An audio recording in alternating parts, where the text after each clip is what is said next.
Triple team Thursdays. How good was that? 2 p.m. all the way through till basically 10. What a good time that was. Led by Dave Fafita. But the best part about all this is jolly, joyful Jamin Jolliffe, or in owners' circles, JJ. How good was that? Let's start with Fafita in there. And congrats to the Titans on their first win of the season. They had to fight for it against a really good team. Well, so we thought was a really good team. The Dragons pumped them last week, and then the Dragons got absolutely smashed this week. So Warriors might be in a little bit of hurt, especially at home too. So big congrats to Titans, and the Wires need to sort their crap out, that's for sure. Fafita there, 91 in his 61 minutes played. Very, very impressive there. Obviously with the try assist, big tackle rate and offload numbers there as well. With no misses, no errors, no penalties. What a superstar this man is. The things that he can do, the strength that he possesses is absolutely incredible. So Fafita, if you did jump on this week, 1.5% of people have done it before Origin. It's worked out great. He does miss 4 games over the Origin period though, 13, 16, 17, and 19 as well. And then, lower minutes like this, imagine 50 or so after Origin if he plays big minutes there. Tanner Boyd, 73 for him. What about the bounce back from Tanner? A much better game on his part. Obviously, big kick meters there at 771 for 25 points and a try, try saver, 3 goals and a field goal as well. So a massive one for Tanner. Anyone that sold, it's just sadness because it was completely fair after being dropped to sell him. And this reminds me of thinking he was going to get dropped last year and then selling him for him to come out and have a cracking couple of months. And this is what's happened here. He actually got dropped, came back just because Philip Sami was out, and he's played really well the last 2 weeks. So congrats to Tanner, all of his owners. Really, really good stuff. Not a buy at this point, guys. We know that he can go into some tough games following here, but if Titans are playing a little bit better, then he will be a guy that should score fairly well. He's averaging 48 now for the season. And for Noah Blake, how good is this man? Seriously, you give him a little bit of space one-on-one or a little bit of a gap and you're not stopping him that close to the line. And he picked up 2 of those tries. Obviously, in a game with a fair few points, tackle numbers weren't going to be great. The main issue here was just he missed 4. So it could have been a 75 or so if he only missed a couple of tackles with that 1 error. Big run meters as well. So Adam Fanua-Blake was a cracking purchase this week, and well done to anyone who jumped on. He's still obviously a buy over the next few weeks as well. Him and Tohu Harris. Tohu a little bit lower at 54, but 62 minutes for him. A little bit less than other games where he will get the full 80. Brimo. So he was the cheap wing fullback in the end, hey? And the good news with this one, guys, is that the Titans are playing better, and we've seen that over the last few weeks. And look, last week there was 70 points in it, more than this one, obviously, 34 to 30. And he was involved a little bit less. So he got a try last week. This week he got 2. And also the try saver. So that obviously added on a fair bit. And is a big reason why he got a big score this week in 64 rather than a high 30s. And he's obviously a guy that needs to be a fullback. It's so clear. He just pops up in the right spots. He's got the speed. He's got the footwork. He'll get good run meters and tackle breaks. And then if he can get attack, if Titans are up against mid-level to lower level teams, he should be able to score pretty well. And again, congrats to anyone who did jump on. 2.5% are, and I do think he'll be someone that's to be highly bought next week as well.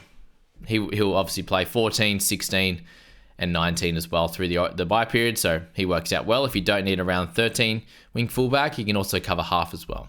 So well done to those that jumped on. Jolliffe, JJ, the GOAT. That was one of the easiest watches of my life, to be honest with you. He was ahead of the pack early, 27 in the 19, just over 19 minutes before Fafita came on for him. And last week it didn't happen. He played the first 46, but the week before he came off after 20 and then came back on at 30. So that seems to be the way they're doing it. And that allows him, if they want to kind of go in 2 or 3 good stints and get him anywhere between 60 and 67 minutes. So this week it was 60. Last week was 64, I think. And then the week before was 67. So he's had 3 weeks in a row where he's been 60 plus. And that's the reason I did buy him in the end. For those who haven't watched the trades video, I bought JJ. And this was the hope that you can get him a 634. With 60 odd minutes, he's going to be a 50 plus player. And as I said, he's so easy to watch. He's got 160 in run meters and 42 tackles. Like he tackled his butt off in the first part of that game when they didn't have the ball. And then when they had the ball, he was able to run a fair bit and get a couple of tackle breaks as well. So, there's times there where if they do have the ball, he'll be a little bit slower scoring, but he's still making good runs and sometimes twice a set. So he's going to be highly bought next week, I imagine, but he'll be up in the sort of 660 odd range there. But still, like, he'll still be a solid purchase. And I expect sort of a 50, if he gets 60 minutes, he's like a 53, 54 long term, I think. Obviously, if he has games like this, great, but he's gonna have the odd negative stats sometimes. And this was a very high scoring fantasy game, as you can see. He's the 5th best scorer with a 64, and then you've got another 5 guys above from 50 and above. Jackson Ford, welcome back to him. 58, big effort on his front on the base stats side was great. For those who are looking to sell him, I thought that just hold, man. He's a 50 and a half average. People were looking to buy him a few weeks ago. He just had one low game. Walker had a big one, a try assist for him, 55, very impressive. Tohu with 54 in 62, very good at that front, got a try saver. Not big run meters, no missed tackles this week, so that was a big win. SJ, the only tough thing with him is he was obviously pushed up against Fafita, and he was trying hard in his tackles, but he was missing more than he was making at the beginning of the game there, and it was kind of stunting his points because he was about 25 in I think 12 or 13 minutes, and then he was 25 basically at halftime, 27 or something. So yeah, a little bit of a slowdown because he was up against Fafita and Brian Kelly, and man, Kelly was very special in this game, that's for sure. So yeah, that was that with SJ. One of those guys that could have been a lot more in this game, but it is a worry, obviously, with his Achilles injury. The running meters weren't there as much, and some of the missed tackles, I'm not sure if that affected him at all, or is mainly just the opponents he was coming up against. It was hard to kind of hit and stick on that side with Kelly and Fafita doing good things. Both for more, I spoke about him as a really nice purchase last week, and he's now kind of got a 60 odd, got a mid 40s, now a 50. So I think he's going to be somewhere around this. He works hard defensively, and he scored 1 try so far. And if he can get some type of attack over the next bunch of weeks and drop down that missed tackles to maybe 2 or 3, then he should stick at about a 50. Randall, 49 for him, 66 minutes, a better game. Obviously with the try assist there, not super relevant. Like, he is dual, and that's helpful. But missing round 13, he could be like a solid round 14 buy if you want someone that can cover 2 positions. He's the opposite to Brandon Smith, really. Like, they're averaging about the same, 42, even after the 24 from Brandon, which we'll get to. But he covers all the other ones. So if you don't want to go for Brandon, you've got like Levi, or you've got Brayley or something like that, then Randall can help out on the other side. It's kind of not a spot where you're going to make money, but can do a job. That's for sure. Chansey, when he went over for that first try, I was like, damn it, he was the wing fullback pick. But 47 in this one, it kind of just went a little bit on the negative side with missed tackles, given they had the Titans scoring tries and beating them. The amount that he runs a footy is just incredible. Like, he's always going to get 30 odd in just his base in running and tackle breaks there. And then anything on top of that is gravy. So I don't see him going anywhere between. I see him going anywhere between that 30 odd to sort of 60 odd.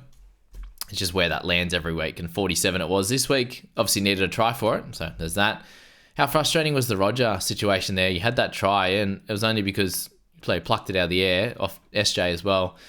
Only because Egan dropped it at dummy half. He had a really tough game, Egan, compared to everything else. All the praise he's got this year has been well deserved, but he had a tough one on the yesterday. That's for sure.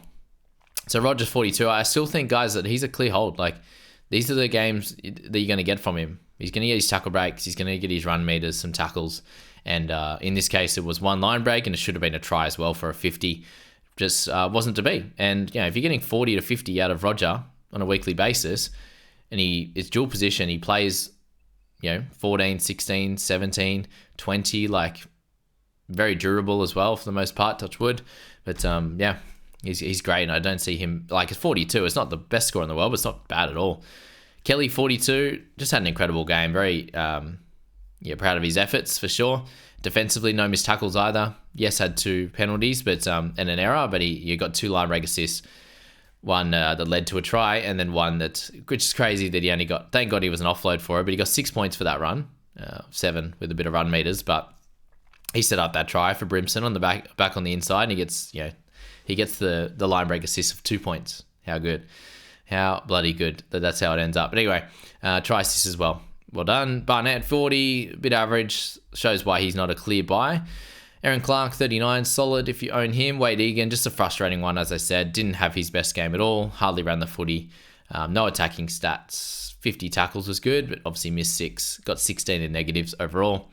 Mo Fodawaker was looking on track for sort of a 45-50 in this one, and people were talking about, in chats and stuff, about buying him, and then he copped that head knock and had to go off with sort of 15 or 20 minutes left. And that's just stopped him a little bit from obviously getting those minutes and getting close to that 50, which he was looking much better. And obviously it was a bit of a game for base stats for good scores in this one. But that cooked him a little bit, and we'll wait a little bit longer to potentially buy him in this one. Rocco Berry picked up a try. Good stuff for owners. We take the 35. Dallin, 35, drops down a little bit in price there. Tamari with 31. 2 games in a row where he hasn't got anything special, and I think he's allergic to giving Roger the ball, to be honest with you. He made a lot of runs himself, some effective, some not. So, yeah, I think giving Roger the ball is probably early ball Roger. How many tackle breaks he made when he finally got it. So, there's that. Cleese Haas ended up 60 through the middle. So, very impressive from him there. And helped this team, with no negatives, apart from some, actually 3 inside 10s. Wow, okay. Khan Pereira, 30. Jojo Laban, not sure how to say it, but that's how they were pronouncing it. Laban, 20 in 45 minutes, so he's not the purchase. Obviously, PPM's not great. And Zion, well done to him. Pahulu, that's it for the first game.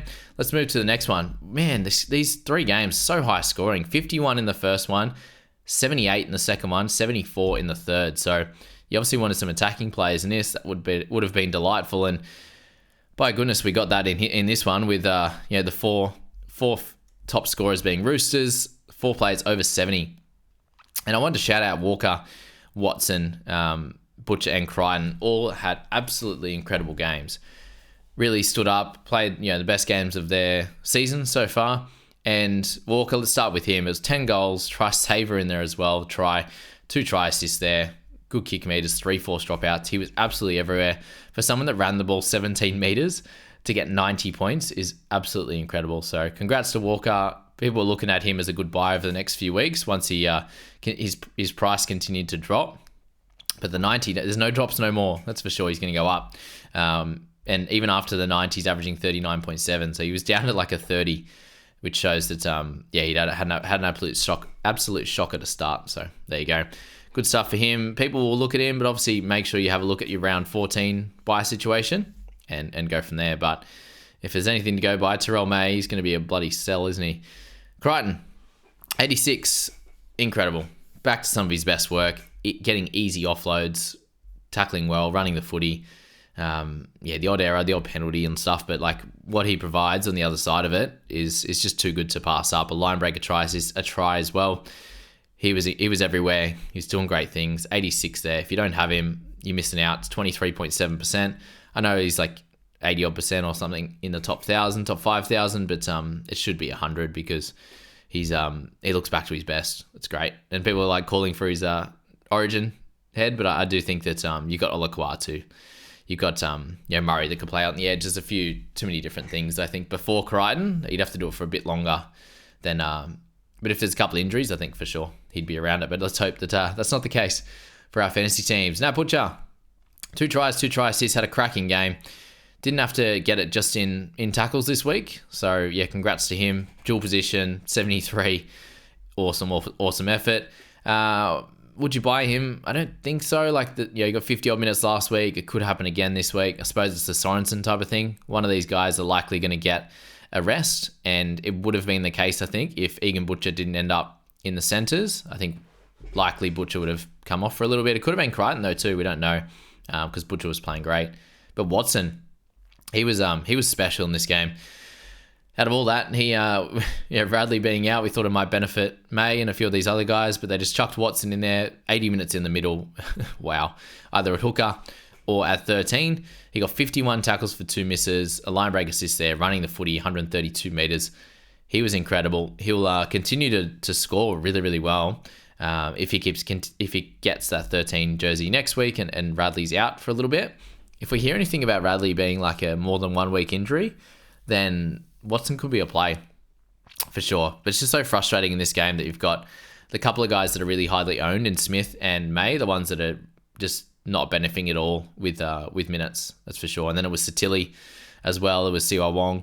It's just been a shocker for middles and edges, basically hooks, middles, and edges for Roosters. Apart from us getting Crichton for some good scores here. So there you go. Jack DeBellin, he worked out really well. He ended up playing 58 minutes. Came on after the first hit. Unfortunately, Sully went down with a -2 for that missed tackle. Tough for owners. My girlfriend had to play him only as the 2 centers. That sucks. I was able to loop him in the head-to-head, which was good. Not happy with the price drop though, and him being out a week, that's for sure. So yeah. What do we got? Sua. 30-63 for him. Welcome back. Good score. You're not buying him. You're holding. If you did, great. Joey Manu, 2 tries in the end and a try assist. So again, across the board here, when there's that many tries, 60 points scored, he's going to get involved. 60 on that front was good. Dom Young, 3 line breaks, a try. That one point, he's like, I am just too fast for you. I'm going to run around you. Very, very impressive. Kiri was able to get involved with a try assist, a try as well, even with Sam Walker running the show. So good on him. Collins, 44. He still played 57 minutes, which was strange in a game where he didn't need to play 57 minutes. I just don't understand that one. Why don't you get your younger forwards on to play longer minutes when you're up by 40? That seemed weird because Collins is someone that's going to play Origin. You're going to need him to play big minutes in the final series. That felt strange to me. But he's just a goer. He's so good. He was just, every time he ran the footy, he was knocking someone back at the start there. Tedesco, you'd want a little bit more out of him in this type of game. Obviously, it was dominated by Walker, Kiri, edge back rowers, and Manu as well. So Teddy, got the try assist, but nothing crazy outside of that. So he's had a pretty tough few weeks, and he'll be cheaper and cheaper again after this. Humps Elliott, we spoke about him. 56 minutes again in this one. So expect this going forward, although, do they change things up after getting absolutely smashed? That's probably the only question there with that one. So yeah, keep him on your radar. Obviously a buy in round 11, but they cover 13, 14, 17, 19. Pretty cool. For a mid there, awkward price. He'll be about 40, 100 and something K. So we'll leave Raymond Fatalamarana. People looking at him. 38 again. Again, not sure when Luciano's coming back, but that 38 annoys people that bought him because you don't get that big rise either. Sloan, 33 if you've got him. It's fine in a loss. Lomax, 32 in a loss. Yeah, just centre. He ended up playing wing in the end with Bird coming back. But game media smash like this. There's only so much you can do. So that's that. Nafahu White, good game from him, 32. Eisenhuth moved out to centre, ended up with a line break and a try. But he's cooked when he plays centre. Like, he's just not going to get the points, the tackles that he needs. But that try saved him. It was like a 13, 14 point play. So would have got a 15. Yuck. Brandon Smith, he's the worry here. I said that it was a clear hold, and I thought Terrell was a clear hold as well. But they're both getting cooked for minutes too. Like, for Watson to still play 80 in the middle shows where really the fitness is for Brandon. If they're happy to play Watson 80, that means he's fit as a fiddle and Brandon's not. He was dealing with some COVID stuff last week, so I'm not sure if that's going to continue. But 24, obviously 53 minutes, no good here, no attacking stats. I can understand why people would want to move on. If he continues, if you do hold and he continues to do this, I don't think you can hold him all the way to 13. So he's a hold or a sell. Hold, hoping that he gets 40 odd next week and he bounces back. If he gets another 20 odd, it's just like what with Terrell. This week he was a hold because we've seen him out of 7 games, he'd have 5 games over 50, 4 games 60 plus. And it's like, well, that would be absolutely stupid to sell him, in my opinion. Just because if he came out and got the 50 minutes again and it was a game that suited him and he got 60, 70 like he did that week prior, then you go, oh my God, why did I sell him? But obviously anyone who sold right now feels like an absolute superstar, right? And fair play to you. If you looped him, even better. I did suggest that given it was an early game, that if you were able to, that if you had a couple loopers or whatever, that May was a terrific one to do so. You didn't want it to happen. But in this game for you, 26 minutes for him and just the side-to-side nature of it didn't work. And then he missed that tackle right in the line whoever for DeBellin to score, and that cooked him there as well. So yeah, just a pretty yucky game for Terrell with 16, and a yuck one for that of Brandon. Terrell, I think, is more of a sell than Smithy is, obviously at the price point. The minutes, we're seeing Brandon get 50 odd to 60 odd. That's 3 games out of 4 now where he's gone 30 and below, and that's just not good enough, unfortunately. And for me, that I have an issue in round 14 with getting 17 on the park, so that's where I could look at that and go, oh, okay, I'm cooking my 13 a little bit, but if he continues to play lower minutes, he didn't look as good on the weekend either, so that's something to note. If he continues to do that, then that's going to cook him and our his scoring for our team, and the money that we've made as well. So that's frustrating. So yeah, there you go. Butcher 19, Egan that is, and then Brandon. Yeah, that's probably all I need to say on him. We got Ben Hunt 18, Yark. Little 12, Yark. Flanagan 8, Yark. Sully neg 2, Yark. So Flanagan needs to go now. That's 2 super low scores. He's gonna just tank in price. May, we said that. Hunt, up to you. He's been doing pretty well. He got 70 odd last week, I think. So yeah, there's that. And then last game, guys, we got the Storm up against the Bunnies there, and that was obviously a super high scoring one as well. That right side defensively for the Storm needs to get fixed. I still don't understand why, every time that the Bunnies went to the right, yes, their shape isn't as good to the right, but it was just 5 defenders on 4 attackers every time. No space whatsoever. It didn't look like Blore or Remus Smith or Munster were ever going to get beat on that side, which is crazy. And then every time they went left, it looked like it was a 4-on-3 every time. And they were having to retreat, and they were having to find another way to defend.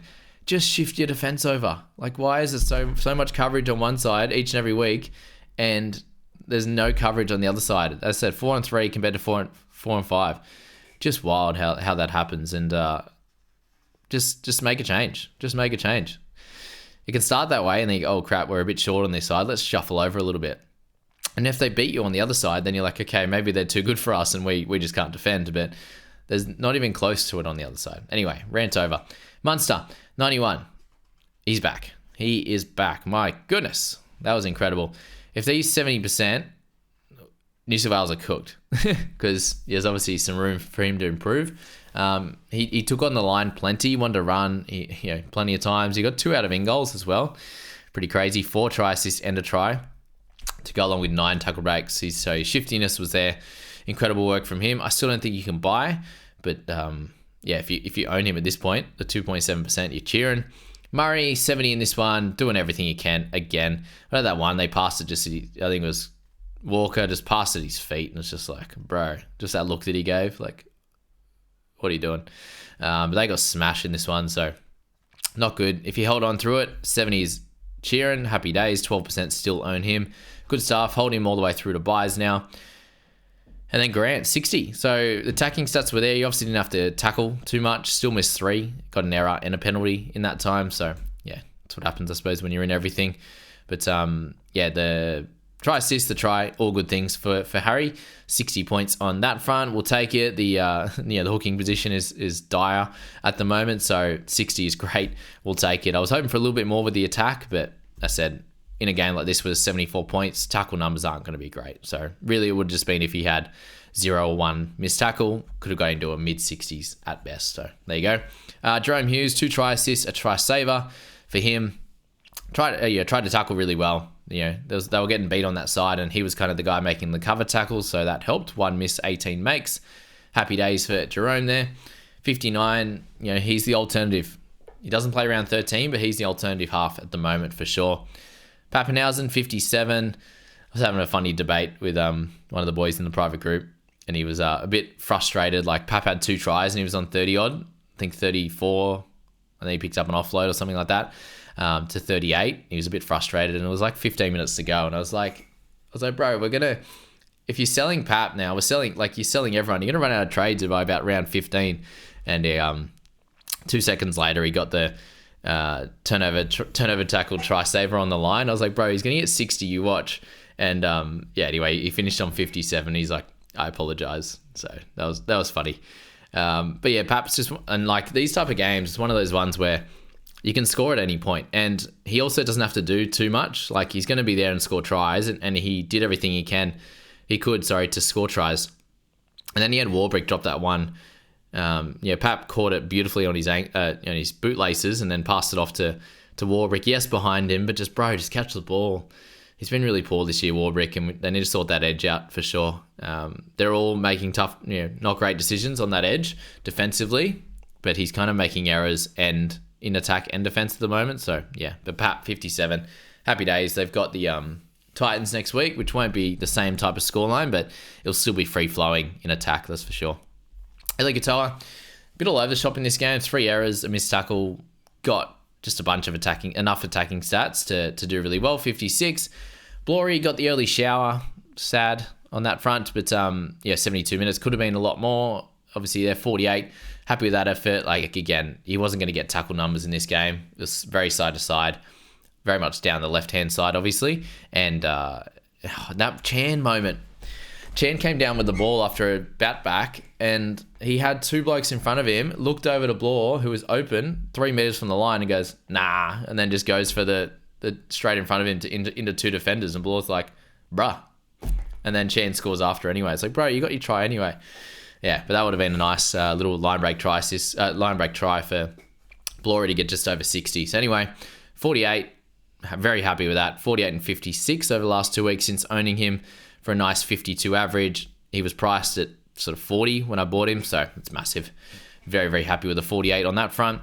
Walker with 41 there, much better in this game in my opinion, until that pass to Murray that cooked him. But down the left hand side, he looked very strong. Nice, classy try assist to Jacob Gagai at the top, and Nick Meaney. Defensively, he was missing heaps of tackles at the start. He got to, I think, 5 or 6 misses quick, very similar to that of SJ, and then sorted it out a bit better in the second half and got the 7 goals, the try assist, the 2 line breaks. So overall, 41, it's not great, but it's kind of what I was expecting. Like, he's a very safe early 40s. And when he does score a try or 2, I think he'll be able to get 50s and 60s. He might have a lower game in the 30s. So a 40-odd scorer, dual position, 560k. Just a pretty simple one there. Not going to blow your socks off. If you held on to Jacob Gagai and you managed to loop him or something, you'll take the 37 with 2 tries. Good stuff. Joe Chan, take the 33 over a lot of players. Do you take him over Lussick? I feel like it's the safe play, but Lussick can score 45, 50 odd. So, how low is he going to go? Is he going to go like an 18 or something? Probably not. Is it likely a 28 like last week, even in 65 minutes? I think so, because he was at 30 at halftime last week. So, yeah. But yeah, take the Chan. If you've got Chevy Stewart and these kind of guys, I think you take it for sure. Warbrick there, Nelson, wow, he looked incredible running the footy. Like, they could not tackle him at all. Jai Arrow with 24, Damien Cook 25, pretty gross. Cook only playing 48 minutes, and Marmazelis coming on for 35. He looked pretty good in a couple of different plays, but then 4 missed tackles and 2 penalties, not good on that front. Remus Smith 19, White 26. Yeah, not ideal overall. So anyway, and Jai Gray 33. He looked one of their best, to be honest with you. Yes, he had a couple of errors, but ball in hand, he's very electric, especially down that left hand side. He was looking good. So yeah, he was a fun one to watch for sure. Kolovatangi through the middle, a little bit of edge, a bit all over the shop. For 74 minutes for him, but yeah, just it's not happy times. Like White at the moment, after moving from the Raiders, like they could use him right now, and I imagine he would want to be there right now. So yeah, tough trade to remove yourself from the Raiders and go to the Bunnies. That's for sure. So we'll leave it at that, guys. 3 games all done and dusted for Thursday. We got one tonight. Get your loops in place. Make sure you do trade Blaze Talangi. I haven't traded him yet, but I'll sort that out later.